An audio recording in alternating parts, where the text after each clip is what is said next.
Monica from Looking for Group. Today I'm here with Leone, the head coach of esports at Oakland University. How are you today? I am doing fantastic. Thank you so much for having me on. Glad that you're here. Thanks for your time today. So without further ado, I'm going to go ahead and jump in and get this started. I want to know, how did the program at Oakland get started? So the program at Oakland University got started because of the club initiatives. We have a club on campus for a lot of different gaming or games, I guess, esports out there. And a lot of them have over 100 members in each club. And the recognition that came on campus from the clubs participating already in esports kind of brought it to the forefront of our administration, of the athletic department.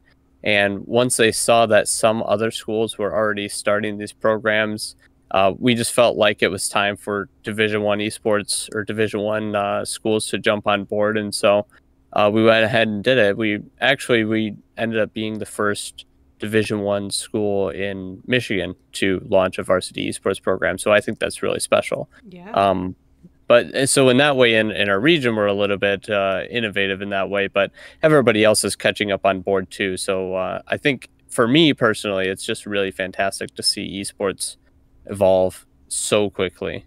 Yeah, it sounds like you might have some background. Are you a gamer yourself?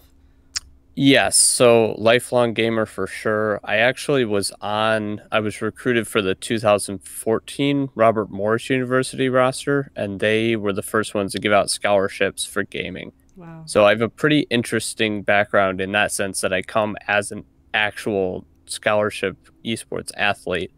Um, There's not many of so those that exist in the professional world right now. That is really interesting. Yeah, so I have a bit of a different perspective than some of the other coaches Yeah. out there.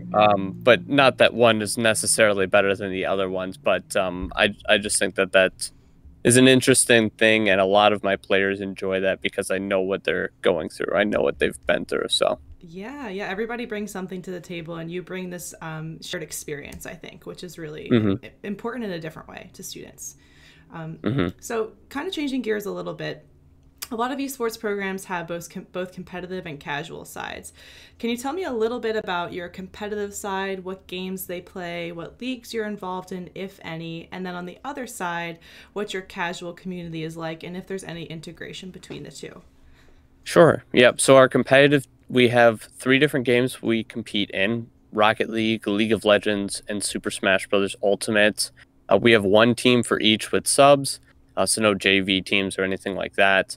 Some of the leagues that we compete in, obviously, all of the big national developer leagues like CLOL or Psyonix, CRL leagues, but also smaller leagues. There's one in Michigan called MEC, Michigan Esports Conference. We compete in that.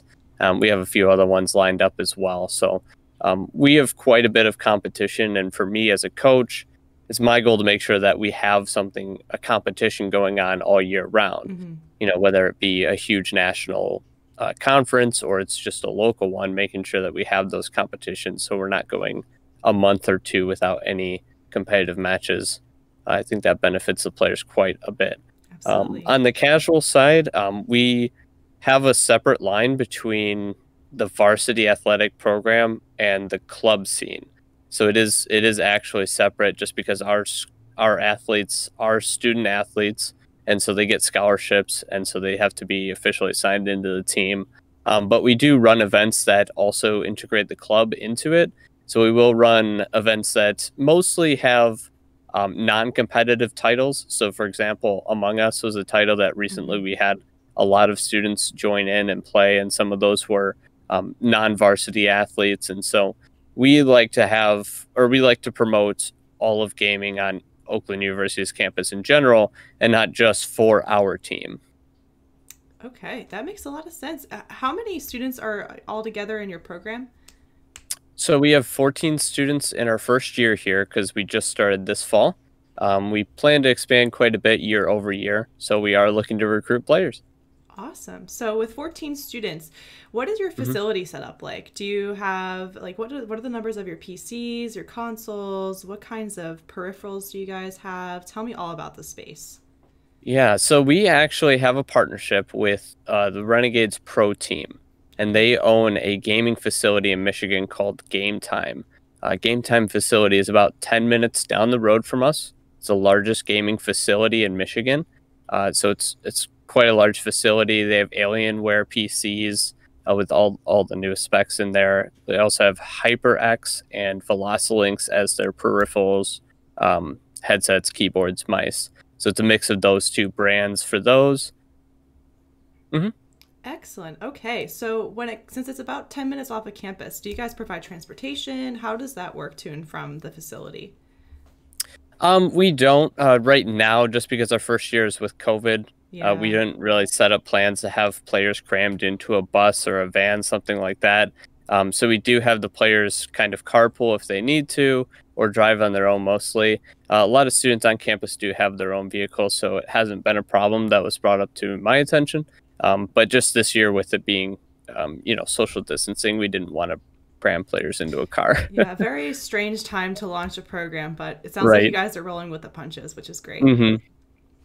So with that in mind, can you share something unique about the program at Oakland, maybe from the academic side or the experiential learning side? I'm interested to hear what you have to offer outside of the competitive, actual playing video games piece. Right. So a lot of Oakland University's, the courses that we offer, it is a Division I school, so the courses that we offer are a lot better than the private schools. So when you're talking about the differences between educational or esports programs, what I tend to focus on for players, just from my personal experience, is to focus on, what your career is outside of esports, right? So if you're looking towards different esports programs, make sure that it actually serves your educational purposes. Make sure it has the right, major and everything for you. And that's why I think Oakland University is a good choice for most students, just because of how many different courses we have. We kind of pride ourselves in being able to offer a wide variety of majors and secondaries for students, and still have it be quality education behind it too. Yeah, it certainly sounds that way. It sounds like you guys are putting a lot of investment into the esports program in general. Mm-hmm. Excellent. So for any students who might be watching this now who are interested in applying for Oakland's program, what kind of advice would you give them when it comes to the application process, either for the program specifically or for the overall collegiate search process? Yeah, I would just say for anybody looking, again, it kind of touches on that same point. Make sure you're choosing a school for your education, not just for esports. There's a lot of schools out there right now that have esports programs. So if you're looking towards a program, just make sure it's also going to serve your degree well. I've seen students go down the wrong path where they value esports and the competitive side over their education, and that always leads to just some downfalls in the future. But on top of that,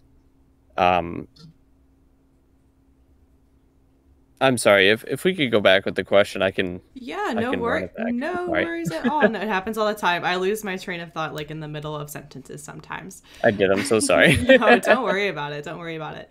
So for the students who are interested in the program, what kind of advice do you want to give them when it comes to the application process, either for the program specifically or just generally overall for Perfect. The application process? Thank you so much. Yes. Yeah. So when they're putting in their application, just make sure that it's as professional as possible. I think a lot of gamers tend to go into applications for these programs thinking that it's just a gamer behind it, checking the application and seeing if the person's going to be, a viable player behind it. But honestly, there's a lot of applications that I go through on a daily basis and just kind of throw them away because it's clear that this person isn't taking this seriously. I almost take it like a job application, right? So if things are misspelt and the information isn't correct, for example, sometimes we'll ask for your statistics link. So for League of Legends, that would be like op.gg, whatever shows your rank score. And if it's incorrect and doesn't give me a accurate link, that's something that I'll just kind of throw it to the side. And so it's not that it should be taken very seriously, these applications, because you really only get so much of the head coach's time. And so to kind of throw it in a half effort isn't going to do you any good. So no matter which program you apply to, really, you should be taking it 100% seriously and make sure you double check everything for spelling errors and things like that. So then what are some tips you would have for getting in contact and making yourself stand out to the head coach then? What are some things students have done in the past or things you see or things that you'd like students to do as a head coach? So I've had this experience with a few players, only a few. I've had over 300 people apply to try out for my program the first year.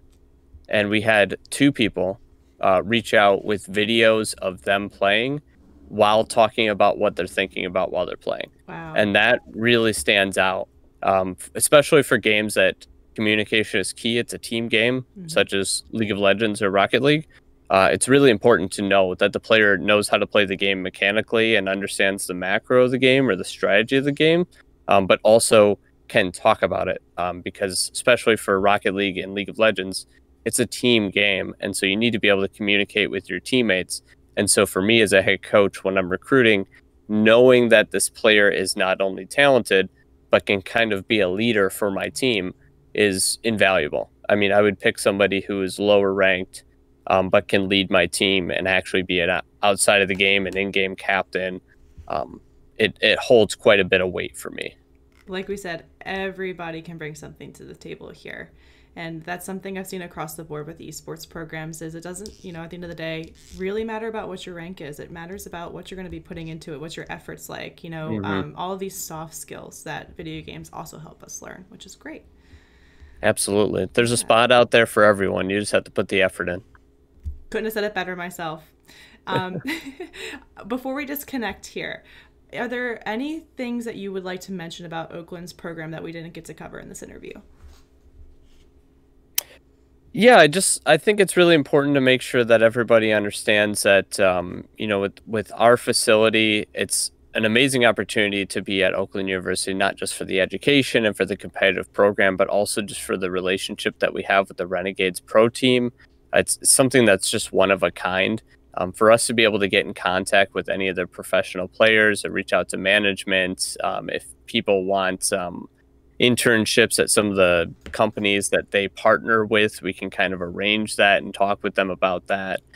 For players that are looking to work in esports outside of, you know, actually competing as a pro, which I think is a legitimate goal to strive for a good amount of players, we can kind of work with the Renegades to get them some experience in doing that. So I think that that's an amazing, unique part of Oakland University's program that people shouldn't overlook. Yeah, absolutely. What happens after the college part? You know, like what happens after I go out to the real world? Well, you know, setting students up for those kinds of successes is really important.